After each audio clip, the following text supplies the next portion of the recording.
Madame la chef faisant fonction de la représentation en France de la Commission européenne, chers membres, chers partenaires, chers amis, c'est un immense plaisir pour moi d'ouvrir pour la seconde année consécutive ces rencontres de la FEDEN et de vous accueillir de nouveau en ce lieu, vous qui au quotidien vous engagez pour la baisse des consommations d'énergie, le déploiement de la chaleur renouvelable et de récupération, et bien sûr les services au bâtiment.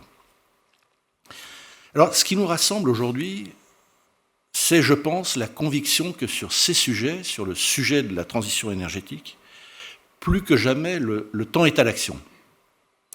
L'heure est à l'action collective, et je salue les entreprises et les élus présents dans la salle. Vous êtes, au premier titre, les acteurs de cette transition. Et il est urgent d'agir parce que, même s'il faut prendre le temps d'échanger, de débattre sur les trajectoires, les objectifs, les leviers, les moyens, le climat ne nous attendra pas. Des inondations, dont celle dramatique de 2024 en Espagne, aux vagues de chaleur de plus en plus fréquentes, de plus en plus intenses, leurs manifestations sont bien palpables dans notre quotidien. Et cette urgence, elle va au-delà du climat. Elle est aussi économique. C'est le coût de l'inaction qui lui aussi est parfaitement perceptible, palpable et mesurable.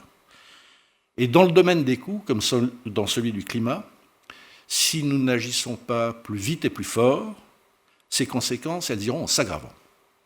Et c'est d'ailleurs ce que nous dit la Cour des comptes dans son rapport de septembre, et je vais le citer. Le coût de la transition, bien inférieur à celui de l'inaction, va croître avec le retard pris dans la conduite des transformations. Alors là, on a deux messages extrêmement clairs. Agir coûte moins et procrastiner alourdit la facture. Au-delà du coût de ces événements climatiques extrêmes dont je viens de parler, on a tous en mémoire le coût du bouclier tarifaire, plus de 20 milliards d'euros pour les finances de l'État, et ces 20 milliards nets, et nets de certaines recettes, et ça ne prend pas en compte le coût pour les collectivités. Donc ce contexte et ces enjeux nous amènent forcément à nous interroger plus largement sur les meilleures voies pour recourir à une énergie plus verte, plus vertueuse, avec deux impératifs, la compétitivité et la sécurité énergétique. Cette souveraineté qui est dans toutes les têtes et dans beaucoup de discours d'ailleurs, finalement, elle est à regarder sous ces deux aspects, la compétitivité et la sécurité d'approvisionnement. Alors ces impératifs, on peut les considérer comme des conditions.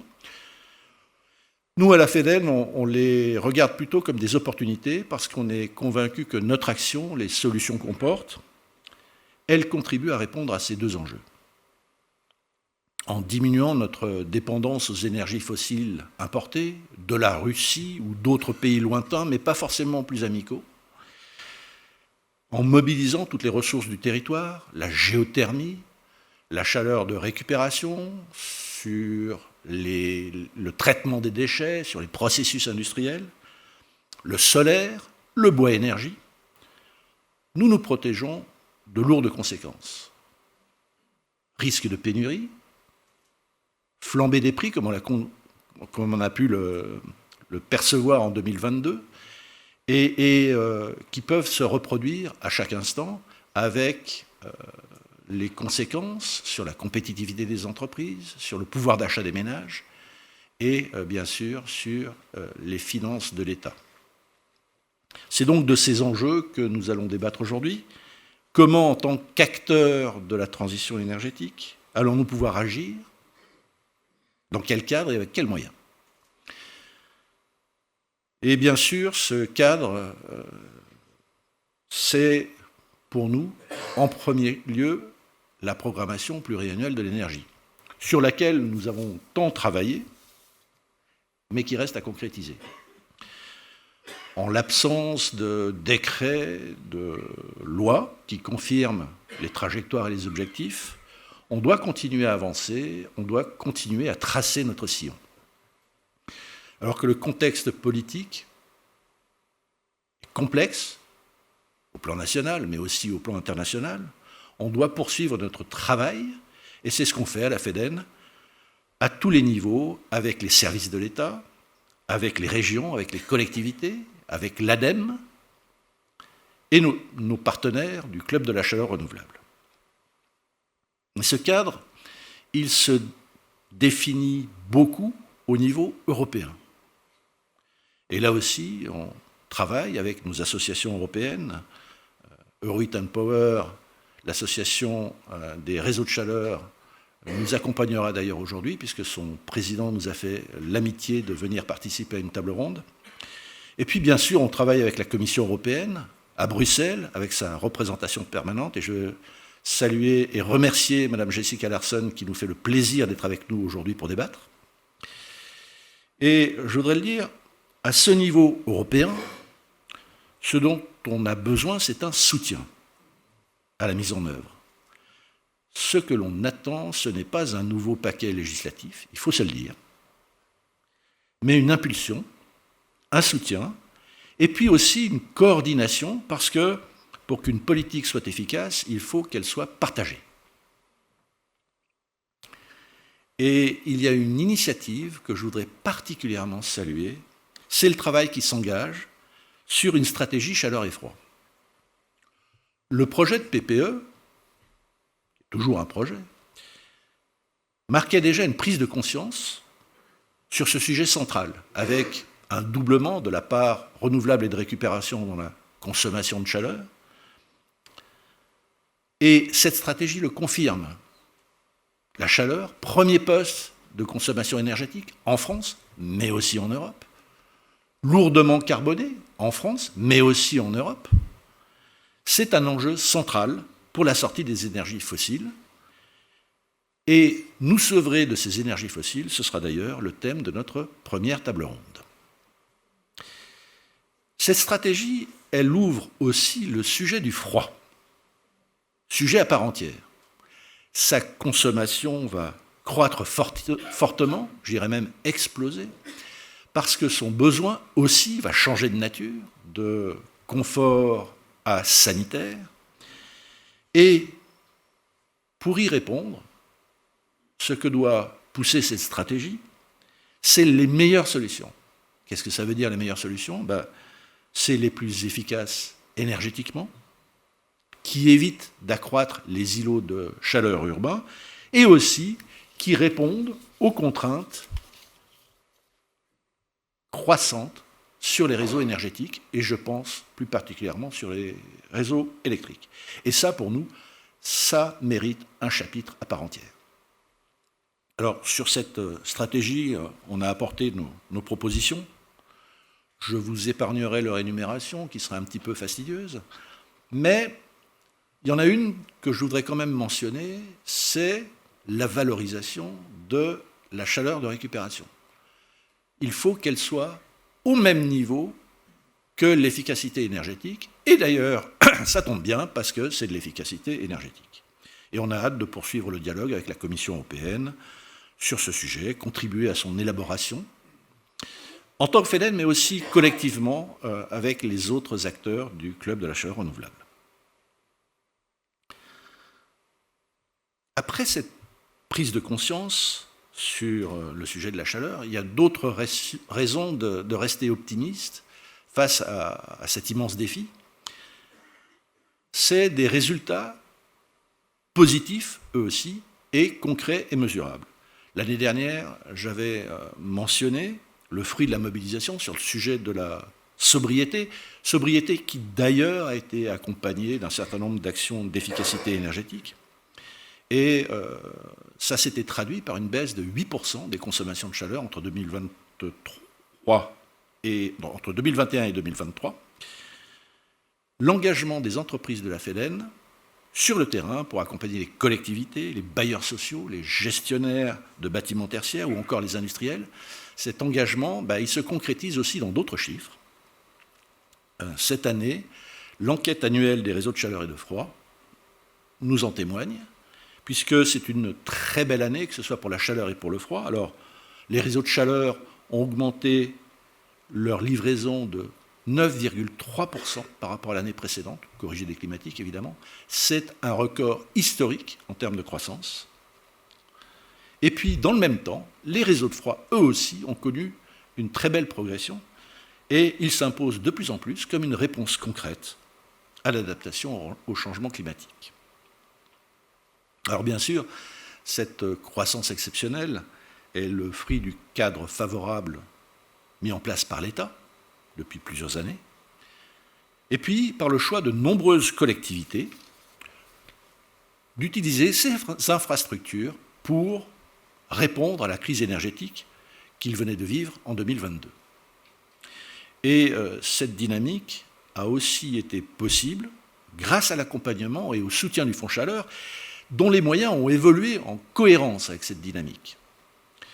Et maintenant, il va falloir la maintenir et même l'amplifier. L'année dernière, on avait beaucoup parlé également de la régionalisation de la stratégie énergie-climat, et c'est un travail qu'on a d'ailleurs poursuivi cette année, aux côtés de la DGEC, auprès des DREAL et des régions.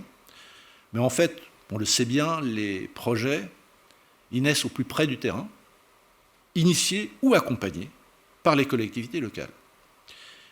C'est bien pour ça que les élections municipales qui s'annoncent sont un moment privilégié pour identifier, décider, programmer les projets qui contribueront à la résilience climatique et énergétique des territoires. Et c'est bien pour ça que la FEDEN, qui se veut force de proposition, a élaboré un livre blanc qu'on communique aujourd'hui, que vous devez avoir reçu à votre arrivée, je pense.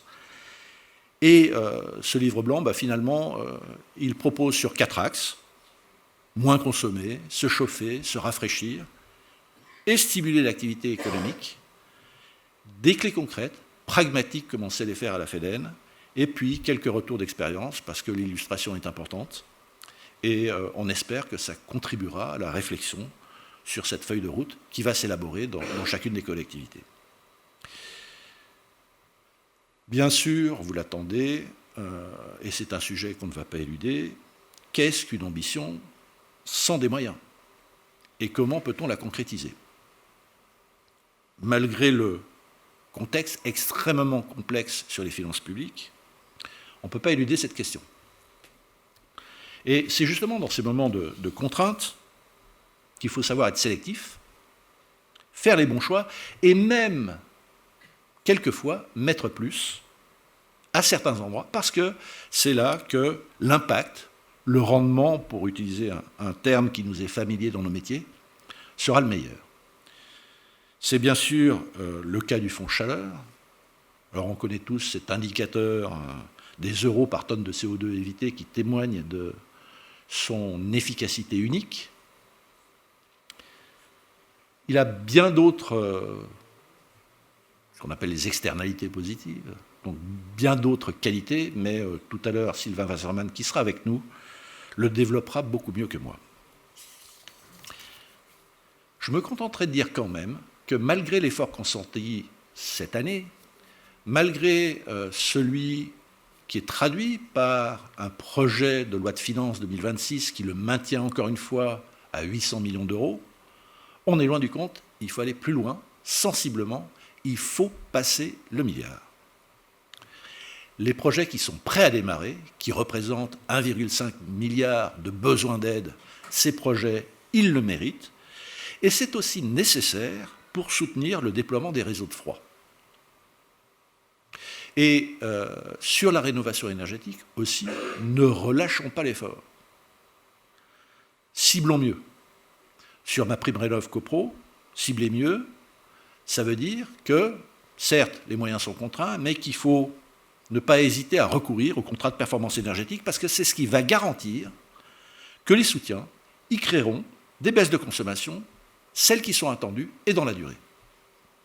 Et puis en ciblant les moins performants des bâtiments, au-delà de l'efficacité, c'est aussi répondre à l'enjeu de la précarité énergétique.